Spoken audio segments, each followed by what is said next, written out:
Morocco had been experiencing a lot of changes these last 20 years. On political changes, institution changes, economic changes, and all these changes accelerated from 2005 to now. I'm going to make a presentation taking into account one document which is very important, which will describe what Morocco have been doing for 50 years after its independence. And this document, called the 50th anniversary of the Independence Report on Human Development, had been decided by the King of Morocco on 2003. And he wanted to have a document that will say faithfully the reality, what happens on the political side, on everything that happened in this country, but focusing more on the impact on the populations. So this document was published in 2006 and came with important information and data. At the same time, it was presented to the governing body of the country, to the institutions, in the university, in different places, and the debate was established around this document. So I will present a little bit the conclusions of this document. Then I will talk about the policies and initiatives that have been taken from 2006 to now, and give to you some facts and figures. And finally, I will present the vision of the future of the country as this report proposed it, which was called at this time the Morocco we wish for, and critical path to 2025-2030. Well, this report came as a kind of SWOT analysis of 50 years of public policies and the relation between the state, civil society, and impact on human development. The conclusions highlight three main aspects of this period of time. The existence of dead notes that impeded better development and, if not unlocked, will jeopardize the future of the country. Second, to go ahead towards a better future, the country has some key assets. And third, the future is to be built and the better is possible. That's given some stakes of a wish for Morocco.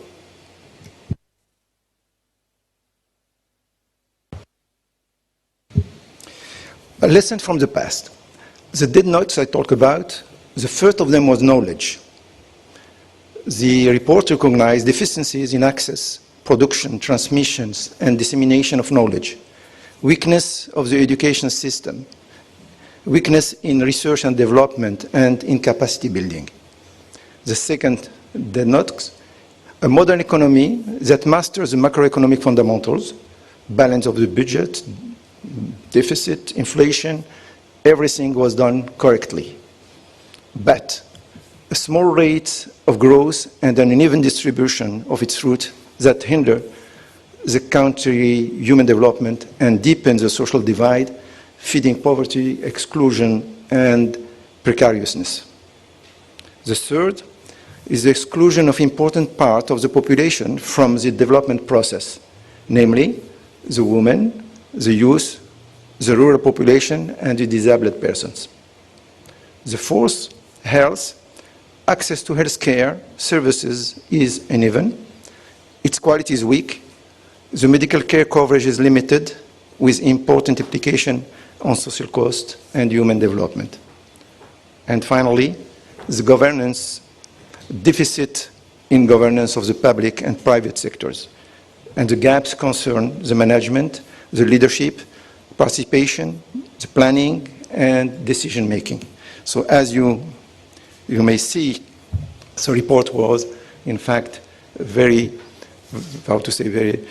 tough regarding the policy that came with these factors that are very important. And the most important what is said is that these dead notes are very important for the future of the country. What are the determined actions to prepare the future?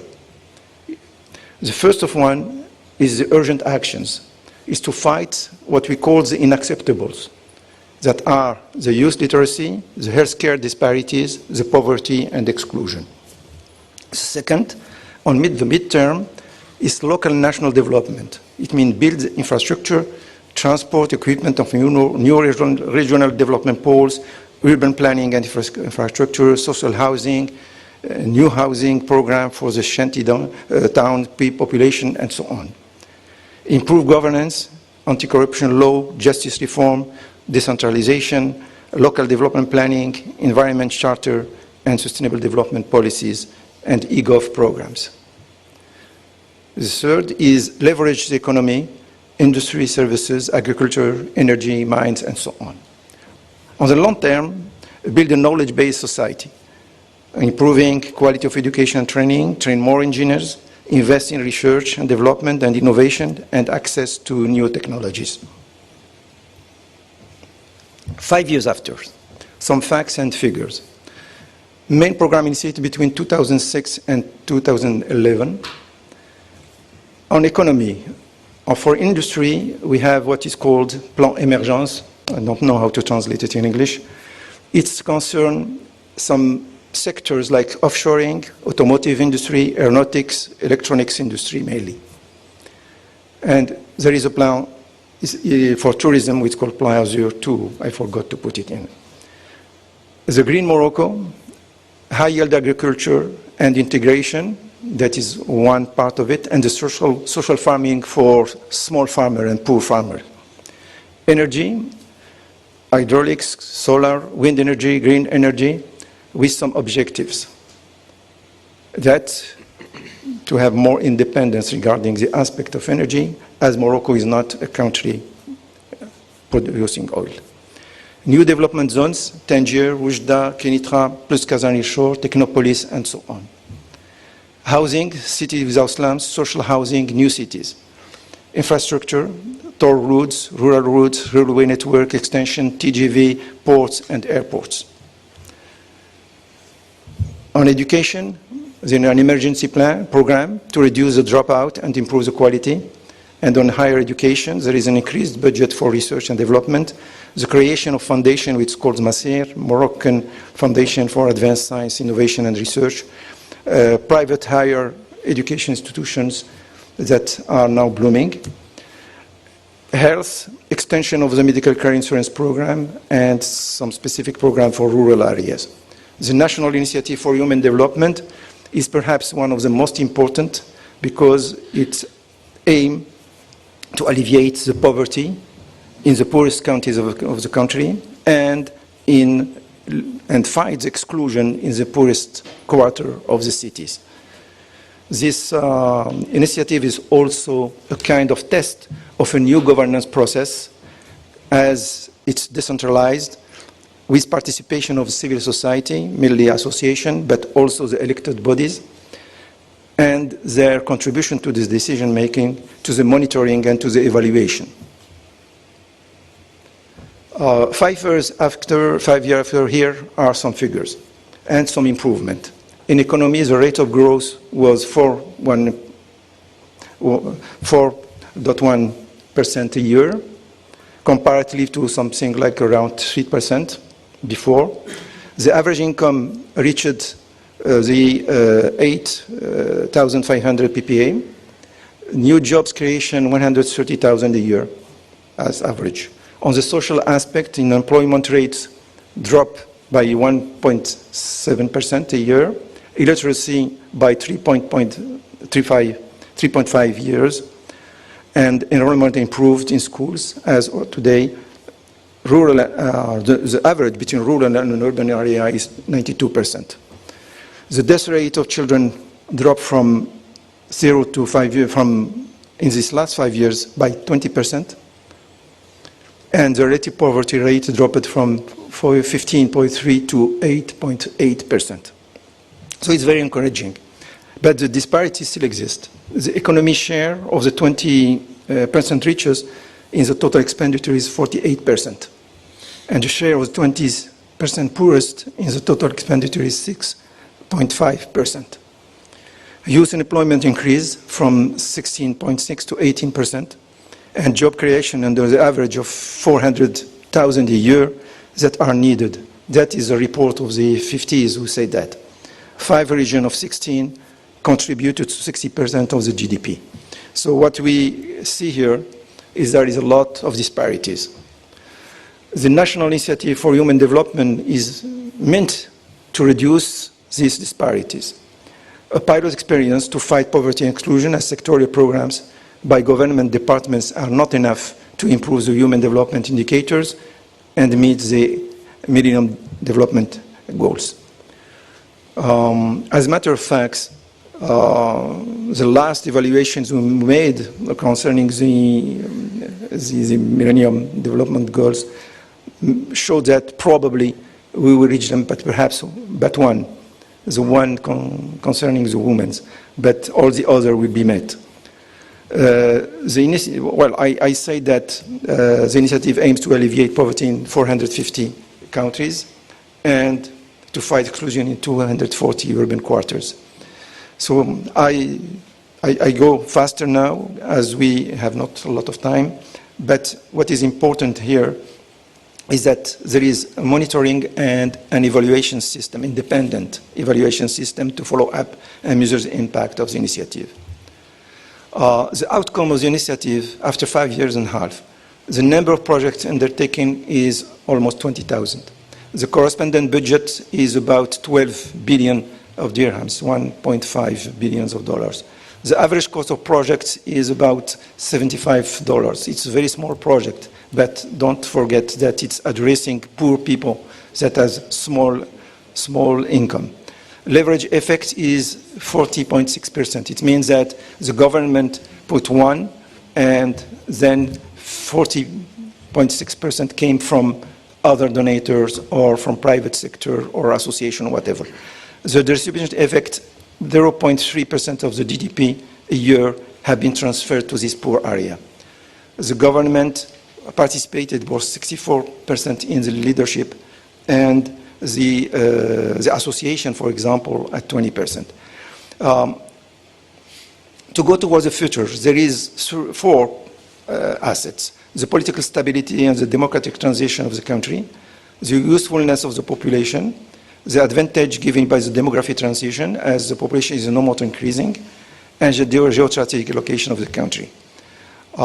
The route to 2025 require more to consolidate political normalcy, meet conditions for a rigorous integration of the country into the knowledge-based economy, build the basis of competitive economy, overcome exclusion and poverty, and seize opportunity offered by the open economy. The Morocco we wish for, a country respecting the universal value and valorizing its cultural diversity, more solidarity and less inequalities, democracy, human rights, citizenship as a foundation of a decentralized country. A country integrated in the global economy, and to succeed we need an ambition and a commitment. So the king on a speech on the 9th of March, last March, ordered the reform of the constitution to introduce this parameter in the constitution. Some objectives: reduce illiteracy to 5%, increase to 70% the number of students in the Q12, increase the R&D budget to 5% of GDP, multiply by 4 the number of engineers trained each year to reach a ratio of 40 engineers by 10,000 inhabitants, invest in STEMs, it means science, technology, engineering, maths, and science program for K1 to K12, and have 70% of the students attending science programs. Make 40% of the responsibility position laid by women, and invest in green energy, 24%, and green economy. Just here to tell that most of these are, probably some of them, are almost reached. For example, for the energy, we have a program on solar, wind, and hydraulics, and it will be reached in 2015 instead of 2020. So it means that we are on the good path, but what's still more difficult is the social aspect of it. For example, 40% of the women in the higher position. For the time being, we are about 16 to 20% depending of the kind of positions. Thank you. Different from the previous session, we would like to raise questions immediately, having some 5 minutes for that. Jacques. Just coming back to the global path for Morocco. It seems very similar to the global path that Jordan has presented quite a few years ago. Now they have reduced the literacy. There is a huge part of the population that have very high attainment rates, comparable to Europe, but they still suffer from the same problems: high unemployment, lack of foreign direct investment. So are you not maybe adopting the same recipe, but not curing the illness? So maybe you're adopting the same recipe that Jordan has accepted, but not curing the illness. Okay. Pull together the questions left, please. My question is a little bit about your personal perspectives of being a minister. If you are going to rank the Minister of Economics, the Minister of Education, and the Minister of the Future, which one would you regard as the most important?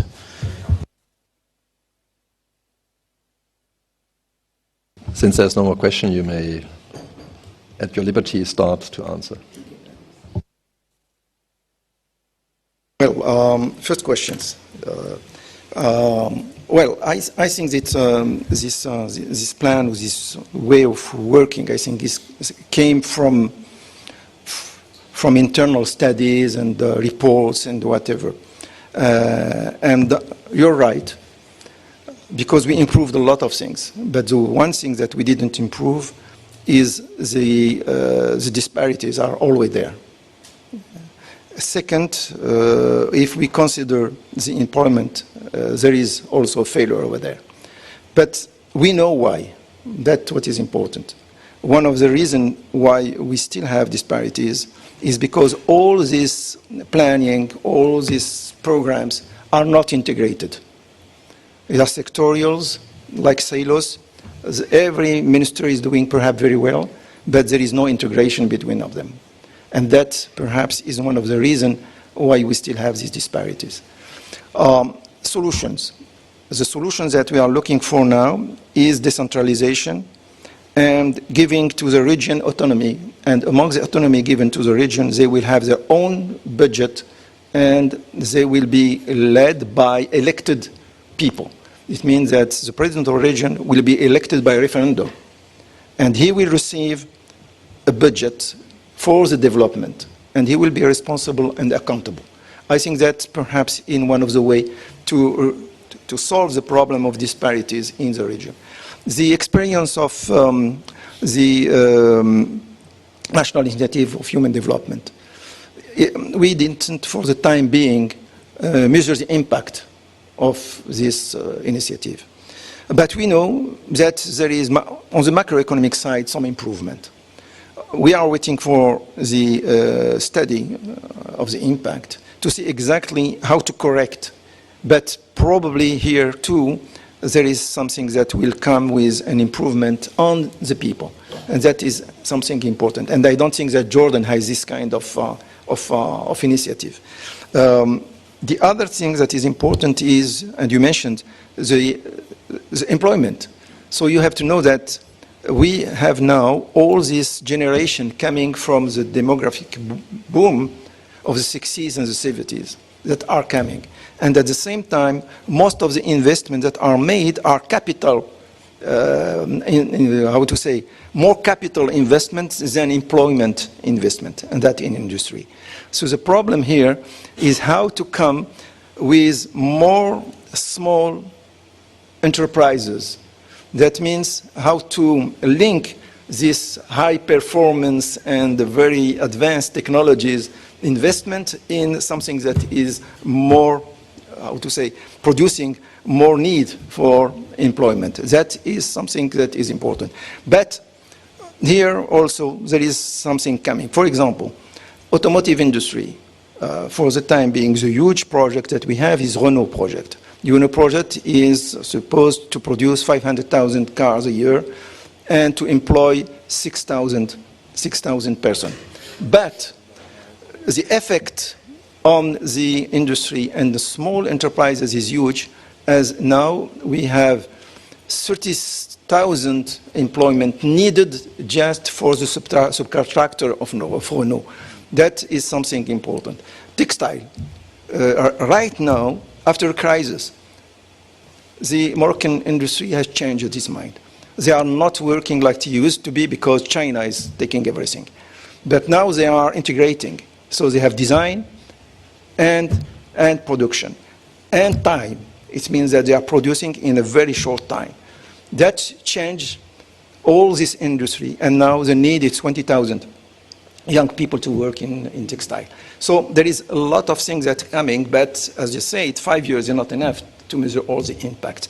But more than that, the first issue that the government is dealing with, but everybody is dealing with, is employment. And I think that is the main concern of the country, and everybody is concerning now. For example, the Economic and Social Council now is working on employment. That, I think, perhaps is something that we have to do very quickly. And when we refer to what's happening with this Arab Spring, it is important to be efficient. Now coming back to being minister. I would not like to be minister anymore. I think that what I live this time, I think, is enough. But I prefer to be in an observatory to make evaluation of the other minister policies. It's far better. But if I have to make a choice, I think that probably I will prefer to be a minister for the future. For many reasons, because perhaps there is more fun in it, and the second, there is less risk.